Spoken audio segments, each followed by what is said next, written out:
Hey guys, welcome to the Behind the Seams podcast. It's a Thanksgiving holiday, and I hope everybody had a great holiday, Turkey Day. I wanted to use this holiday weekend to do another one of my solo episodes where I answer some questions from the internet. And I tried to pick ones that were pertinent to off-season training, being that that's where we are right now. So I picked 3 or 4 questions that were specific questions about training in the off-season. So we're going to address those today. And while we're on the topic of off-season training, I wanted to talk a bit about our remote training here at RPP. We started our remote program earlier this year, and we've been getting great results and great responses from everybody that's been participating in it. Now you can get the same type training as if you were actually in-house or close to it by training with us remotely with one of our performance coaches one-on-one. It still involves an online assessment, but we'll analyze your throwing mechanics as well as your lifting protocol. You'll have constant contact with a strength coach, performance coach, pitching coach. They'll be happy to answer any questions you have. Your program will change every week based on where you need to be and getting you ready for the next season. So if that's something you might be interested in, you can go to our website, www.rocklandpeakperformance.com. You can go up into the toolbar and you can click on remote training. These are 3 or 5-day programs, whichever you prefer, as well as throwing programs if you decide you want to throw with us as well. So with that, let's get on to the show. The first question is, how do you periodize your strength training throughout the off season? And what I'm taking this question as is, when do you train strength? When do you train power? When do you train speed? So I'm going to try to address these one at a time in chronological order of how we do it here at RPP. The first thing you have to ask yourself is, how much time do we actually have with the athlete? We generally, on a great off season, we'll get guys in here, high school guys will get in here 6 months, September to March. With college guys that we're training remotely, we may get them from September to March, but a lot of times we're dealing with our college and our minor league and our pro guys. We're getting them coming in here around November, at middle of October, beginning of November.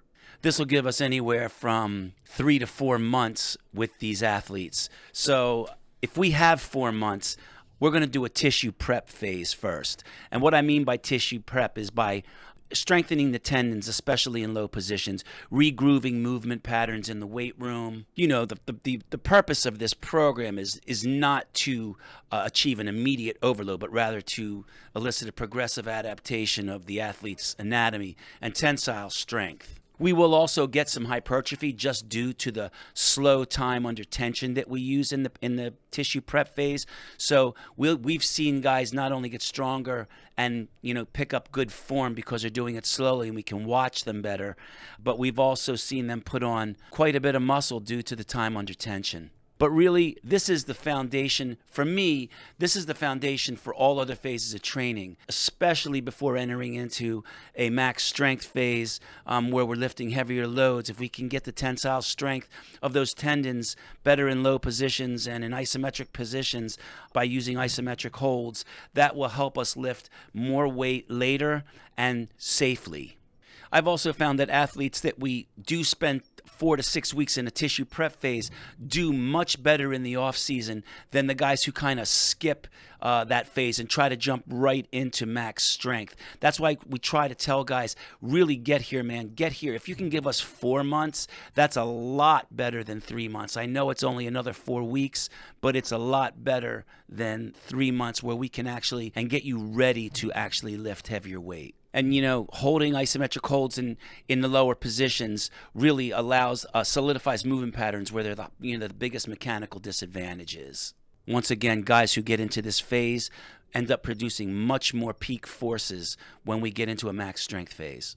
The use of longer eccentric tempos and isometric holds allow us to regroove more efficient motor patterns. We can really look at a guy's squat. We can really look at a guy's split squat. We can really look at how a guy is rowing, and we can make sure everything is a lot more pinpoint accurate as far as form goes, because we're doing things with a lot slower tempo while we're actually getting that increased time under tension and really building that cross-sectional area of muscle fiber before we even start to lift heavy. This phase also uses lower training intensities. I generally use somewhere between 40 and 60% of a 1 rep max. And we really don't use VBT. We train with bar speeds at RPP almost exclusively, but we do not do it in a tissue prep phase due to the light loads being used, and we're not really working on being explosive at this point. When I say slow tempos, I'm talking about a 4-0-0 or 3 seconds down, a 1 second hold, 3 seconds down, a 2 second hold, 4 seconds down, a 2 second hold. You notice that isometric hold in the middle is a big thing for us because this is where we're going to actually build a lot of tensile strength in that low position. If we don't have the time and we only have 3 months, we will go into a max strength phase at that point. But we really, really like to get a guy, like I said before, 1 month of that tissue prep if we can. But moving on, if we're in a second month or a guy comes up to us in December, we don't have a lot of time, we will go right into a strength training, a max strength phase, where I believe the biggest role is played by increasing maximum strength. I believe it's the foundation for all other types of strength, are built upon this. Like if we're looking at a glass, I always consider max strength the glass that we fill up all the other types of strength, whether it's accelerated strength, it's power, it's speed. They're all built on top of max strength. For example, if we're going to work on power later on, power is a product of strength and velocity or speed. So if we want to build upon somebody's power, we want to first make sure that we improve their maximum strength. The list of reasons why max strength is important goes on and on and on. It promotes higher voluntary motor unit recruitment of the fast twitch fibers. When we use heavier weight, we have to immediately, upon the concentric movement, we have to call upon the biggest prime movers, the fast twitch fiber, the things we use in baseball.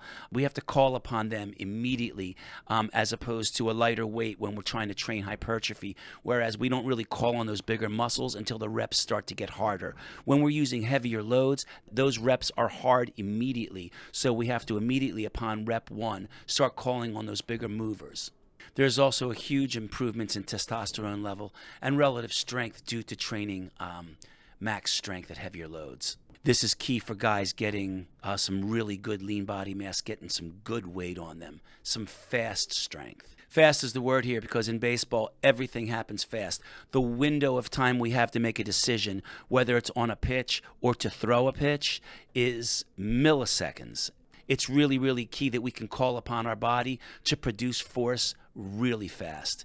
And this requires a good deal of max strength. We tend, with our younger athletes, to spend the most time in the off season in this particular phase. Sometimes we, with our younger athletes, 13 to 15, we're not even concerned with worrying about training power with these guys. They're going to get more powerful just getting stronger, and we'll spend an entire off season in a max strength phase because really these are young guys with low training ages. This is really what they need. Having kids run around and jumping around and doing ladder drills, that's great, and we feed them that a little bit. We spoon feed them that because we do feel like there is a degree of that will help keep them enthusiastic and interested in actually coming to train, but we don't rely upon that to actually get them explosive. We know that's going to happen by just getting them strong. As an athlete gets more elite and has a higher training age, then we have to do some different types of things that we're going to talk about next to create further adaptations. As far as our younger athletes, we'll probably start them with more submaximal loads, somewhere between 60 to 80% of a 1 rep max. And like I said, some of them will stay there, But as we see form get better and we see a kid's weight going up and we actually start to see them becoming more athletic and stronger, we will bring them up to 80 to 85% of their 1 rep max and then even higher as their training age gets higher. And don't sleep on submax strength. The use of 60 to 80% loads, maximal loads do have a higher effect on the CNS and fast fiber recruitment, but the use of submax loads still allows for that strength adaptation. And the lighter loads, they allow for higher velocities, moving the bar faster, and thus a lot of times higher force output. As a matter of fact, many athletes produce the highest amount of force output in these submax lower ranges. As with our older guys with higher training ages and our pro guys, then we're going to use absolute strength loads, 80 to 90% of their 1 rep max. With few reps, it results in significantly higher CNS adaptation, better coordination of the muscles involved in the kinetic chain, and increased capacity to recruit the fast twitch fiber. And as far as max strength goes, we could train eccentric strength. We can use eccentric overload, isometric training. These are all methods to get stronger and can be used in max strength, but they go beyond the scope of what we're talking about today.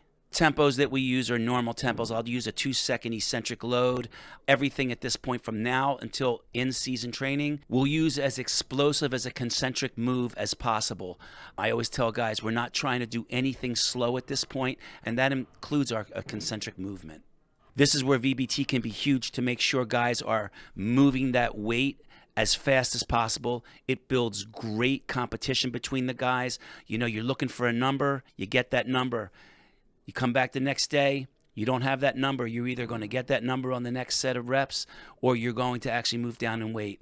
And as long as form is good, we will see guys really putting force into the bar to make sure they're getting that number. I do want to talk also a little bit about the reps we use. We generally use 6 to 8 sets of 3. We don't use the classic 5x5 because we really feel that 4th and 5th rep a lot of times when guys are using 80 to 85, 90%, that rep gets almost to failure. And we're looking for clean, good reps where we're actually getting the most amount of strength adaptation out of the movement as possible. So we know if we're using something that we can push up 5-6 times and we're only doing it 3, we know we're getting 3 really good reps. And at a 5x5, that's 25 reps of volume, and we use an 8x3, that's 24. It's basically the same amount of volume, except all the reps at 3 are clean. If guy's training 3 days a week, we'll do this full body. If he's here 5 days a week with us, or he's training with us remotely 5 days a week, we'll break that up to a lower body, an upper body, and a full body. So he's hitting those twice a week still. And it gives us the ability to give him 1 day dedicated specifically to movement and 1 day to conditioning work. Moving on from our max strength into month 3 or phase 3, where we're training power. We're now going to take the first phase. We worked on tensile strength to be able to lift heavier. Then we took our second phase. We're lifting heavier now. We're actually building up the recruitment of the fast twitch fiber. And now we're going to work on the speed at which we recruit that fast twitch fiber. In other words, we're going to try to increase power output and increase power capacity at this point. This involves working more in the strength, speed, and speed strength zones. This can be anywhere, but depending upon the athlete, from 30% to 70% of their 1 rep max.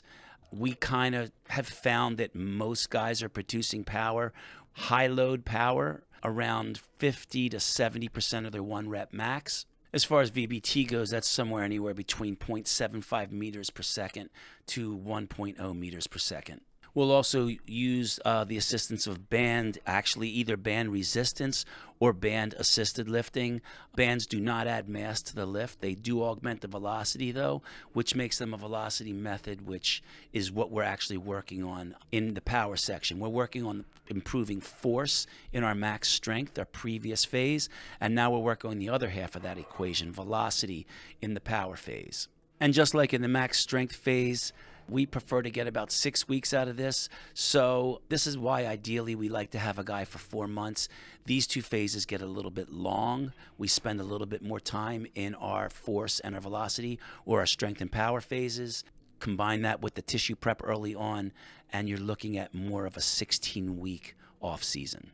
So to sum up that question, we like to first work on tissue prep to get the tensile strength and the tendons ready for heavier lifting. The second phase, we like to work on strength, max strength, where we're working on creating the most force output that we can. And then finally, right before guys get ready to go back and play, we start working on power and sport with more sport-specific movements and taking that strength that we've built up in the off-season. And now we're going to spend the last 6 weeks getting really fast with it and really explosive with it and get in more sport-specific movements so our guys can show up ready to play. Our second question is, During a strength training program, what are some of the other bullet points we're really trying to achieve in a good off-season training program? And this is a great question because I don't think a lot of people actually understand or appreciate sometimes what's involved in taking a high school pitcher's body that throws a baseball at 80 plus miles an hour and he achieves that from handbrake to finish in 2 to 3 seconds. That's like a fast Italian sports car. So how you could not get young pitchers physically prepared for this type of explosive movement is beyond my comprehension. Such a ballistic movement that measures are taken care of in the offseason to make sure that we can recoup what we've lost and we can build up from where we are to manage that controlled fall, as Mike Reinhold calls it, and get them ready to get the ball rolling again. The first thing we do is we put the ball down. When I say put the ball down for our younger guys, that's no throwing. When I talk about our college guys or our minor league and pro guys, that could be light catch for a couple months before we start ramping up to get more into a velo phase when it gets closer to the season. And what this deload or this actually shutdown from throwing is, it gives them a general loss of external rotation from throwing. And this is actually a good thing in the off season. It's actually a form of recovery. Taking a break from not going into that layback position allows the ligaments that provide stability to the front of the shoulder to tighten back up and, do their job, which is to keep the arm from pushing out anteriorly. We'll take this time to do posterior cuff strength work, strengthening that posterior cuff while we're giving the anterior shoulder a break from being into layback. Goes a long way in a healthy shoulder for these guys. Also, from not throwing, which brings me to bullet point number 2, we're going to work on gaining some IR back from not throwing for a couple months. As most of you know or may not know, there can be up to 5 to 10 degree loss of internal rotation after each throwing session, even after one throwing session. You combine this with an inadequate arm care in between starts, and you have a gradual decline of IR over the course of the season. It's actually not too uncommon to see our guys walking in after a season with 10 to 20 degrees of IR, which is alarming. They're going to need this when the season comes back because basically they need that IR to help put on the brakes once they at ball release. Number 3 is improving and maintaining thoracic, other words, T-spine mobility, thoracic mobility, both extension, flexion, and rotation. And honestly, this one we see, this is not a hard thing to get back. Working out correctly on a consistent basis and doing just T-spine mobility work, we'll get it there, and it'll get it there fairly quickly. We see guys walking in with 40, 50, 55 degrees of lumbar lock rotation on our test, where we'd like to see upwards of 65, 70 or greater.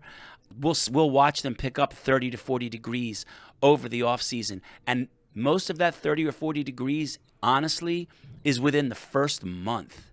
For throwers, this goes a long way in avoiding excess lumbar extension during layback, and for hitters, oblique strains while swinging the bat. The next bullet point is improve and maintain scapular stability. We achieve this mostly by working on the serratus, freeing up that upper trap a little bit, and working on the mid and lower traps. Working on wall slides for serratus. Downward dog push-ups is another one we really love. We kind of hit serratus all off season. We really feel it's the big player as far as scapular stability goes, and actually helping protract that scapula. And working on our horizontal pulling, working on freeing up that pec minor a little bit. Wall slides are a big one. Landmine presses are a great one to work on upward rotation of the scapula while working on stability and hitting that serratus as well. The push-up to downward dog is great because it works on serratus. It also works on good ball and socket congruency, keeping that humeral head in the glenoid and really working on keeping it right underneath, creating that stability and helping it stay in the glenoid. We think is a key player for providing stability and keeping that humeral head from moving around and possibly aggravating the cuff and the labrum as well. Also doing some good soft tissue work to the posterior cuff, specifically the infraspinatus and the teres minor, will really, really go a long way in helping scapular stability as well as strengthening that mid and lower traps, wall slides or the serratus, with the landmines or or the push-up to downward dog. Also, upward rotation with the upper trapezius, dumbbell-wise in T's, and the subscap. We work the subscap a lot with prone IR on the table, kind of use that as a C. We'll have a guy do maybe a lower body lift, a core, and then instead of standing around and waiting for his rest, we'll get him on the table and we'll get him to do some prone IR and really help strengthen the scapular stabilizers. Point number 5 is improving and maintaining the functional relationship between the shoulders, trunks, and hip. After we've gotten some of that IR back and throwing begins and we're getting late into the off season, we're going to start working how guys are sequencing from the bottom up and try to use that. We use cable lifts a lot. We want guys to actually learn to put their weight into the floor and then bring it into their upper body and then eventually out into the arm and shoulder in sequence, in keeping with that great kinematic sequence that we look for when guys throw. Cable chops are a great one. We also begin ramping up our med ball work right before throwing starts. We cut it back a little bit and actually go to the opposite side once throwing starts. And that's when we'll really rely on the weight room to give us that kinetic chain sequencing that we look for with chops and lifts as far as the weight room goes. And one more thing I want to say about the topic of what we do. I want to tell you one thing that we do not do. We do not do a lot of static stretching. Most of these guys are long already because of the overuse and the amount of extension that's used in throwing and swinging. So a lot of these guys come in with loose ligaments, and taking a loose ligament and stretching it out and holding it is just a recipe for disaster. We rely a lot more on manual therapy. A lot of guys will go out and get some good manual therapy work, and we'll actually try to get rid of those adhesions by working on a fascial circuit. It's a circuit that we give guys for 10 minutes twice a week during their 5 or 3 day program to actually work on moving in ways they might not always move, kind of get them into working on that fascia, getting the adhesions out with a fascial circuit, as well as some self-myofascial release with a lacrosse ball or foam rolling. My final question is, what are some things we do in the off season besides throwing drills to help improve mechanics? I could spend all day on this question. I'm going to try and give it a good 5-minute answer. So first, we just want to say that when I consider what good mechanics are, some guys land closed, some guys land open. That could be okay for some guys and not for others. But what all guys have to do is they have to move what is efficient for them. And that's different from guy to guy. So what I am going to try to do is I'm going to try to talk about some things we do that no matter what is efficient for you personally, these will help you get there. And number 1 is to increase lower body strength and power. I mean, these are the biggest muscles in the body. These will give us the most amount of help. This is how you see a lot of guys throwing 95 plus miles an hour. It looks like they're not really doing it, not having that hard of a time doing it. They're rotating efficiently and they're using that big lower half, which really helps them, most importantly, not have to get all their velo from their arm. And this is what we spent most of the duration of this podcast on, is getting strong in the weight room. And I don't really need to talk about that much anymore. So getting a good, strong lower half is going to help increase velocity and also increase pitching mechanics by giving us a good, stable base to rotate on. Improving lead leg IR is another one. Having the internal rotation in that lead leg to be able at foot plant to rotate not only down, in, but around that front leg is key for a lot of things. One, to put the pelvis in a good position to actually adequately rotate into the upper half for the kinetic chain. It also gives you much more extension, later ball release, better leverage on the ball from being able to spend more time on the ball, better perceived velocity from the batter not being able to see the ball until later because you're out front more. And most importantly, the ability to give the arm more time to decelerate and not slam shut, creating a lot of stress on that posterior elbow and shoulder. Talking about deceleration, that brings me up to the next point, working on posterior cuff strength. That posterior cuff is responsible for helping to put on the brakes as the arm is going. Basically, what I tell young guys is when you throw a baseball, you're basically throwing your arm out of the socket every time you throw. And we need those cuff muscles to quickly react and fire so we don't create a lot of stress on those ligaments.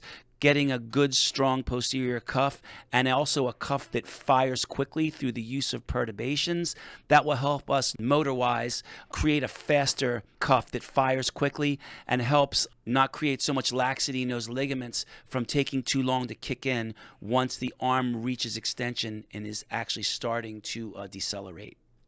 Next one is creating great anterior core strength. Creating great core strength in general, but anterior core strength, it gives us position-wise, mechanics-wise, it enables us to get out front better. It enables us to better hold that spinal position and not get too much flexion in the spine so we can actually create more max acceleration around the throw.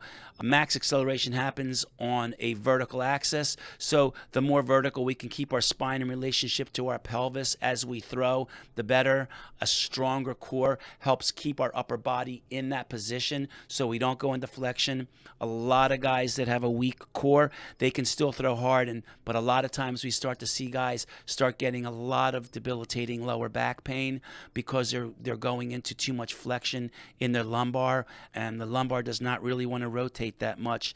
The combination of flexion and rotation in the lower lumbar is kind of a recipe for disaster. So we like to kind of try to keep that spine, the relationship between the spine and the pelvis, that perpendicular relationship intact all the way through the delivery, and that requires good anterior core strength. We hit that a lot we like to use body saws. We like to use what we call alligator walks, as well as various plank progressions. I love that this question asked besides throwing drills, because I know a lot of people don't like throwing drills. I actually do like throwing drills, but I do believe that they have to be partnered with a really great program that enables the body to get into those positions, or those throwing drills are going to just be done poorly, and now you're just really learning to move poorly. So focusing on these bullet points that I just went through as far as helping with mechanical efficiency goes, I think can go a long way for a lot of guys to create really, really great throwers, help create efficient mechanics, make guys actually better at their throwing drills. Well, that's going to be it for today. I really hope everybody got a lot out of this podcast. I love doing these question and answers because sometimes, be honest with you, I'm at a loss for words sometimes, and people will just bring up the simplest of questions that sometimes makes me think a little bit more outside of the box of where I was.